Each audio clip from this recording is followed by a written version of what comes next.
कर्मों की सजा। एक ब्राह्मण की कहानी। एक राजा बड़ा धर्मात्मा, न्यायकारी और परमेश्वर का भक्त था। उसने ठाकुर जी का मंदिर बनवाया और एक ब्राह्मण को उसका पुजारी नियुक्त किया। वह ब्राह्मण बड़ा सदाचारी, धर्मात्मा और संतोषी था।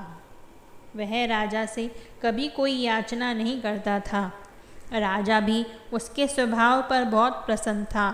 उसे राजा के मंदिर में पूजा करते हुए 20 वर्ष गुजर गए। उसने कभी भी राजा से किसी प्रकार का कोई प्रश्न नहीं किया। राजा के यहाँ एक लड़का पैदा हुआ। राजा ने उसे पढ़ा लिखा कर विद्वान बनाया और बड़ा होने पर उसकी शादी एक सुंदर राजकन्या के साथ करा दी। शादी करके जिस दिन राजकन्या को अपने राजमहल में लाए, उसी रात्रि में राजकुमारी को नींद न आई। वह इधर उधर घूमने लगी। जब अपने पति के पलंग के पास आई तो क्या देखती है कि हीरे जवाहरात जड़ित मोठे वाली एक तलवार पड़ी है। जब उस कन्या ने देखने के लिए वह तलवार म्यान से बाहर निकाली, वह तीक्ष्ण धार वाली और बिजली के समान प्रकाश वाली तलवार देखकर वह डर गई। वह डर के मारे उसके हाथ से तलवार गिर पड़ी और राजकुमार की गर्दन पर जा लगी। राजकुमार का सिर कट गया और वह मर गया। राजकन्या पति के मरने का बहुत शोक करने लगी। उसने परमेश्वर से प्रार्थना की कि हे प्रभु, मुझसे अचानक यह पाप कैसे हो गया। पति की मृत्यु मेरे ही हाथों हो गई।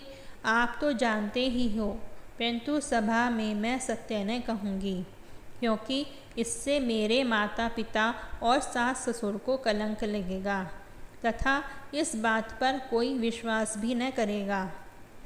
प्रातःकाल में जब पुजारी कुएं पर स्नान करने आया तो राजकन्या ने उसको देखकर विलाप करना शुरू किया और इस प्रकार कहने लगी, मेरे पति को कोई मार गया। लोग इकट्ठा हो गए और राजा साहब आकर पूछने लगे, किसने मारा है। वह कहने लगी, मैं जानती तो नहीं कि कौन था, परंतु उसे ठाकुर जी के मंदिर में जाते देखा था। राजा समेत सब लोग ठाकुर जी के मंदिर में आए तो ब्राह्मण को पूजा करते हुए देखा। उन्होंने उसको पकड़ लिया और पूछा, तूने राजकुमार को क्यों मारा। ब्राह्मण ने कहा, मैंने राजकुमार को नहीं मारा, मैंने तो उनका राजमहल भी नहीं देखा है। इसमें ईश्वर साक्षी है। बिना देखे किसी पर अपराध का दोष लगाना ठीक नहीं। ब्राह्मण की तो कोई बात ही नहीं सुनता था। कोई कुछ कहता था तो कोई कुछ।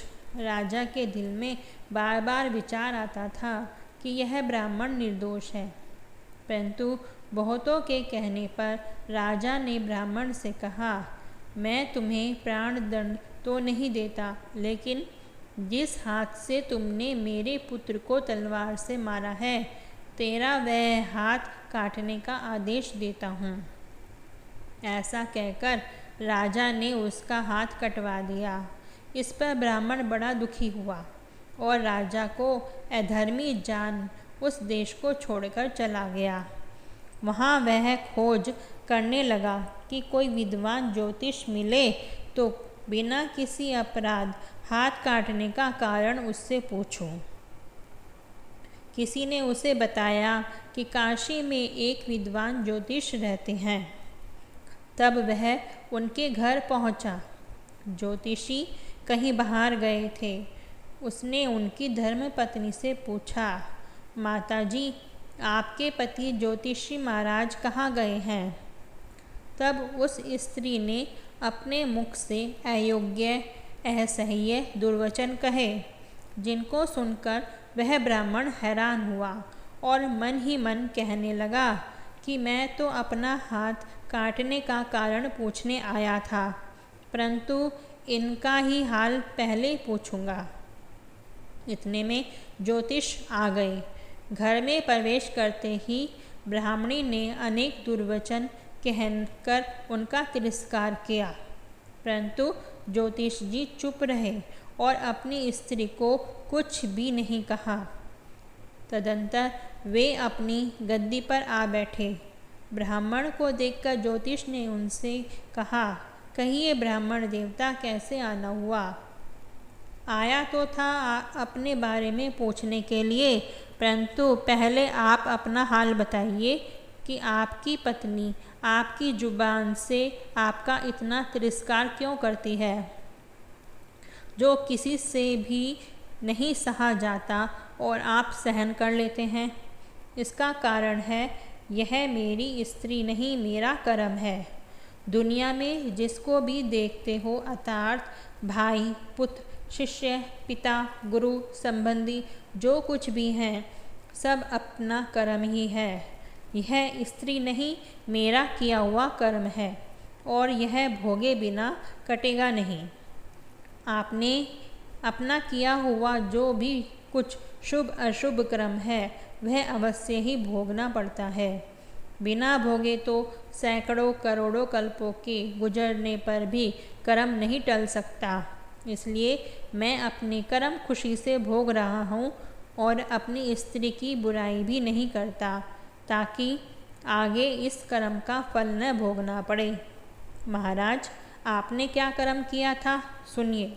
पूर्व जन्म में मैं कौवा था और यह मेरी स्त्री गधी थी।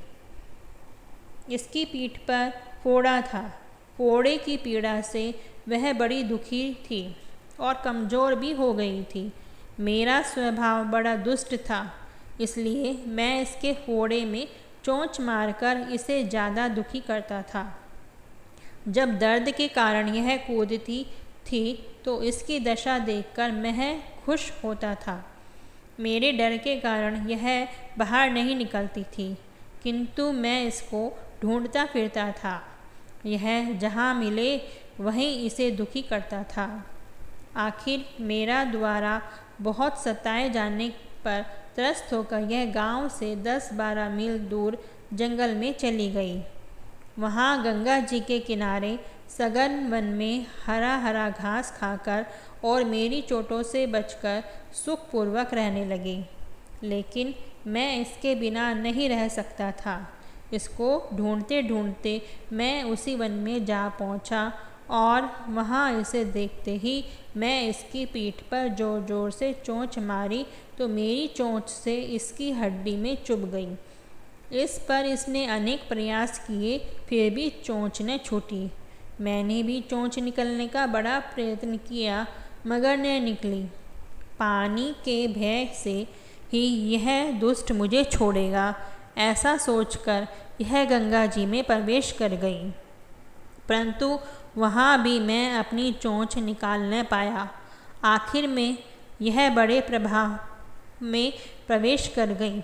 गंगा का प्रवाह तेज होने के कारण हम दोनों बह गए और बीच में ही मर गए। तब गंगा जी के प्रभाव से यह तो ब्राह्मणी बनी और मैं बड़ा भारी ज्योतिष बना।